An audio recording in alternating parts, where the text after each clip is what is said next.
Previously on Gears. Let's turn our attention to the world of motor vehicles. And of course, is joining us every Tuesday afternoon, the one and only Spike the Car Guy. Spikey. Hello. How are you, my buddy? Fine, thank you. How are you, Sasha? Terrific. Good, how are you, Daisy? I'm good, thanks. Good, this microphone is very distorty. No, it was me just being stupid. Sorry about that. I fixed it. No, it's just you have such a booming voice. Booming. Booming all over the place. All right, Daisy, you want to take it away? Thanks very much. And go. Okay. Well, what are we talking about first? Spike the car guy. The first See how thing- easy your job is, Sasha. See that. It's eh? lang simple. Yeah. So, Spike, Yes. first things last week was Yeah. an official launch Uh-huh. in South Africa Uh-huh. of the Ferrari 458 Speciale. Speciale. And I will start the story off by saying that one of the questions posed to the gentleman who was here from Ferrari, Middle East and Africa, Yes. the guy who kind of oversees the whole region, Yes. someone in the crowd asked him, why is it not called the 458 Stradale? Like so many other... Yes. And Good question. And he said quite simply, well, because the car really is special. Oh. And that's the answer to that question. That's why it's called the Speciale. Oh. So, as I you would love to have asked him why they called the La Ferrari The LaFerrari. LaFerrari. Yeah. The Ferrari. Yes. It don't make any sense there at we all. go. So, yeah, the Speciale is in South Africa officially. It's different to the normal 458. Obviously, it's got more power, 455 kilowatts, 540 Newton meters, all kinds of aerodynamic bits and pieces that make it slippery and more efficient and blah, blah. But probably the thing that stood out for me most is some technology called, if I get this right, SSC, which is side slip control or something like that. But Fantastic. Basically, what it does is, electronics in cars stop you sliding. Yes. So if the electronics are on, you won't slide, and if the electronics are off, you have to know what you're doing to keep it in a slide. Correct. SSC in the 458 Speciale actually helps you get the car sideways and then hold it there. So you could do mega drifting. You can do huge drifting, apparently, if you are brave enough If to. you're good enough. And good enough. But the car actually helps you. It'll help maintain the right amount of torque to the rear wheels. That's quite clever. Yeah, it's very, very clever. So if you'd like to experience that for yourself, well, save up, and 4.2 million rand will buy yourself Nice and 458 cheap for Speciale. Christmas. There's some more supercar news, a story that came out this morning, so it's fresh and new. And I know, Sasha, this is going to upset you greatly. Oh, tell me. I'm glad you're sitting down because... What have those Germans done to the Italians? Lamborghini officially... Unveiled. No, they haven't unveiled anything. The last Gallardo has rolled off the production line. Oh my God, is it really? The last one ever. Are we sure? We hope so, because Are we sure? they have said it's the last. They're not going to release a special, limited, special edition. You sure? It's the last, Ever. promise you last Gallardo ever to come off the line. Spike, I don't believe you until I see a photo. And I see that it's the a red plant one. shut down. Do you know how many iterations of the Gallardo they've released? Take a guess. I've got to say at least 12. 30. No! There are 30 different Gallardos you could choose from. They made so many that if you counted up the entire number of cars that Lamborghini have ever made since they opened in 1963, the Gallardo is almost half of that number. So they've made 30-odd thousand cars. And of that, 14,022 Gallardos were made. That's incredible. Well, listen, it's tremendous success to them. Massive success story. Massive It's success, the yeah. most popular car. It rescued them to a large degree, course. and I think that's what Audi wanted. They wanted a kind of volume seller, if you like it, and they absolutely killed it with the Gallardo. No, they've So, done well. They've done well. As for a replacement, depends who you talk to, but the new Gallardo, if you like, will come out early next year, and it'll be called the Cabrera. Apparently, that's what I've heard. Oh, he's a great golfer. Apparently. Great golfer. So there we go. That's your supercar news. And there's Fantastic. All there's right. some regular stuff for other, mere mortals who can't afford those kinds of cars, Yeah, like me. like us. Yeah. Let's go on to Ford Fiesta. Yes. Because I must tell you, it wasn't a Fiesta, but I love the little Fiesta, especially the front. But I was driving behind one of the new Ford Focus, Foci. Yeah. ST, Yeah. and the front of both the Focus and the Fiesta are just gorgeous.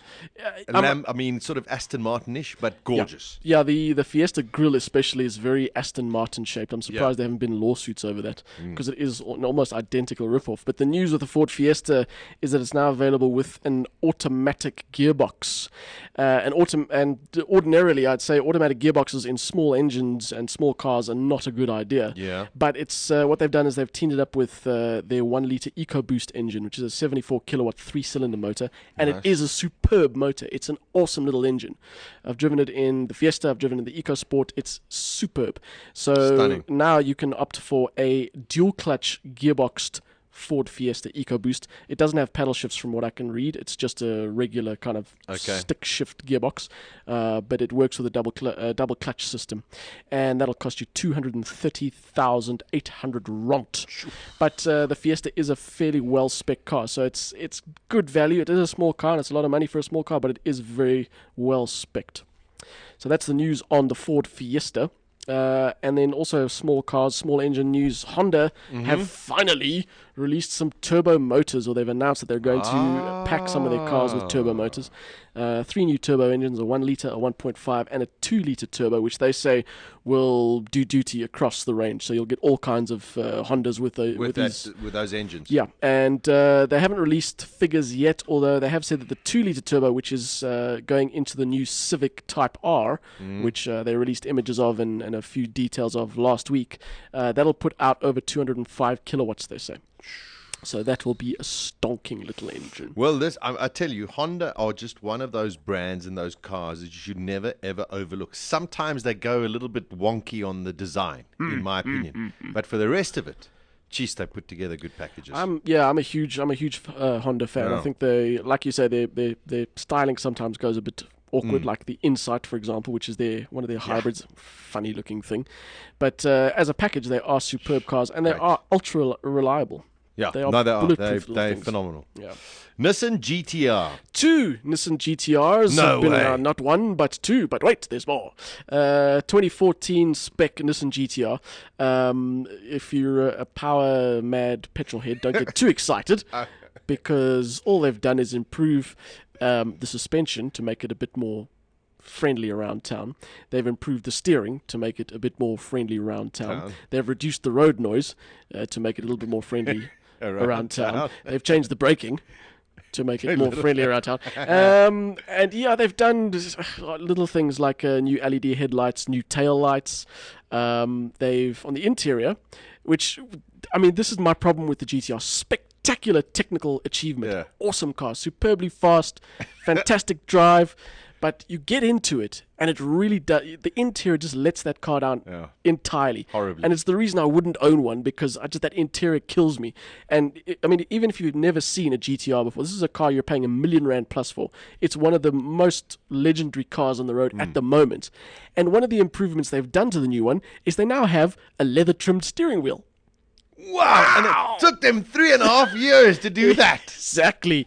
So yeah, Sure, that is huge. I'm going out. I'm going to the dealership now. You got a leather steering. Changed your mind about the GTR, have you? It's got a leather steering wheel. Wow. So that's the 2014 spec. There are some aero upgrades as well, which they say improve performance. But really, they've done very little in terms of outright power. It's more about ride setup and interior comfort, and just to make it a bit more friendly on an everyday basis. But there is a Nissan GTR Nismo. Ooh, And if you're unfamiliar with what Nismo is, if you know what AMG is, or S is to Audi, or M to what's the other one? Those ones. Those ones. Nismo is basically the tuning arm of Nissan. So what they've done is they've given the GTR the Nismo treatment.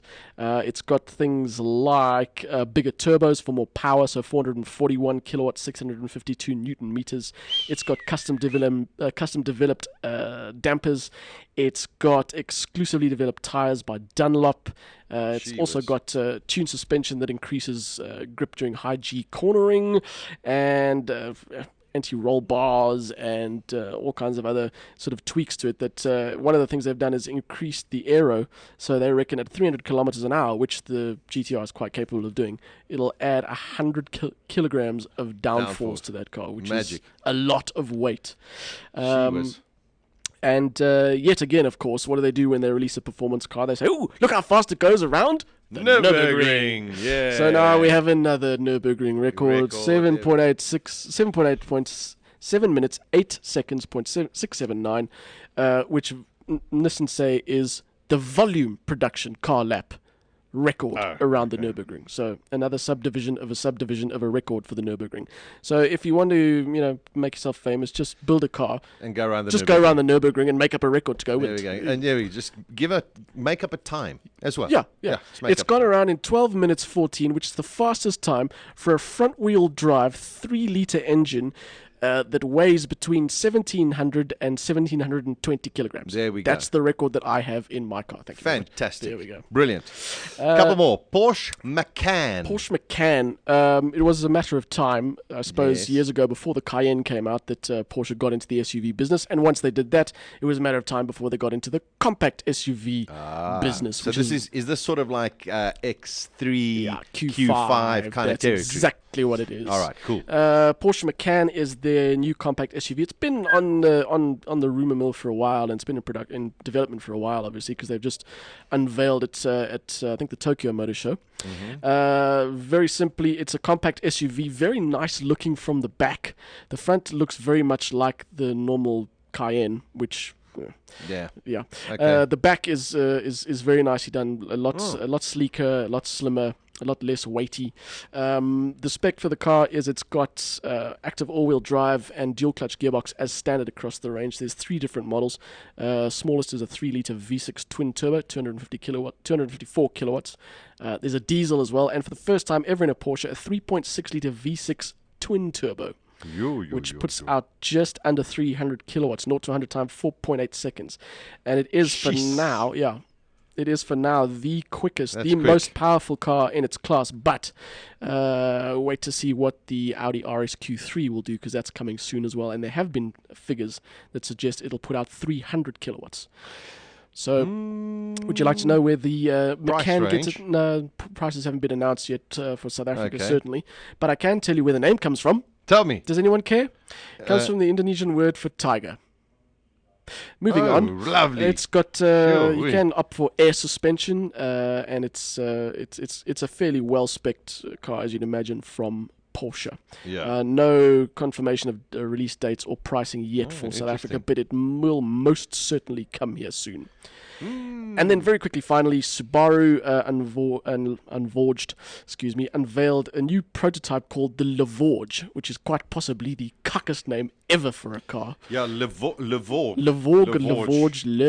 I don't know. It's a terrible name. It's basically a Subaru Outback, the new version of it. Okay. It's got some new turbo motors, symmetrical all-wheel drive, typically, but it's also very well spec'd. It's got all kinds of advanced safety systems, things like collision avoidance systems, adaptive cruise control, active lane keeping, hazard avoidance systems. So it's Subaru have stepped up in terms of their safety systems for that car. Interesting. Also, it's just a prototype as yet, but it does look very near production ready. So that will probably be in production in the next 12 months or so.